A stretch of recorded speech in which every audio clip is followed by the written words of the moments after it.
Hello, welcome to the channel and thanks for watching. So this week I've been making some rubber moulds for casting up resin scenery, and I just thought I'd show you a super quick and cheap method that I use for getting as much air as possible out of that rubber moulding material before we pour it. So it's important to note this is for the material you make the moulds out of the rubber, not for the resin you're eventually going to make the miniature or the scenery out of.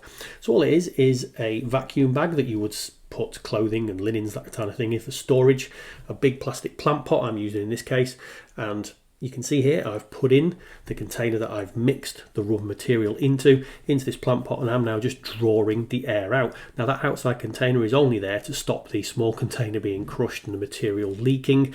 If you used a metal container instead of a plastic one, it puts a lot of force on the fastenings of the bag, and obviously it's not super strong. Now this is why most people use an expensive vacuum chamber that you can buy. I don't cast up very often, and really that investment in money for me isn't worth it when this method works perfectly fine for what I want.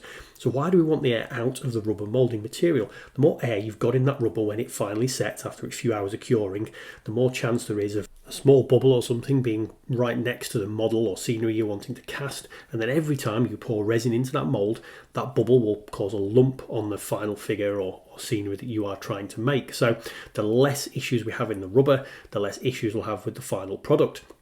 So all I've done here is see, pumped all the air out, leave it for a few minutes, and it will cause more and more of the bubbles to come out into the vacuum than you would get from just leaving the rubber moulding material by itself to set.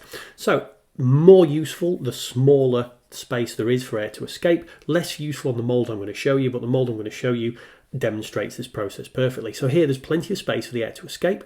This is the chamber that I've poured the vacuumed rubber into. You can see virtually no bubbles showing. This is material I poured a minute or so later from it without using the vacuum process, and you can see lots and lots of bubbles in that rubber. Now, not an issue for this mould because this has got 6 hours to set and a lot of that air would escape, but a small necked mould, obviously you can see why this is a useful little process. So if you like that, like, comment, subscribe. Check me out on Instagram and Facebook, and links down below will show you the bags that I've used. See you next time.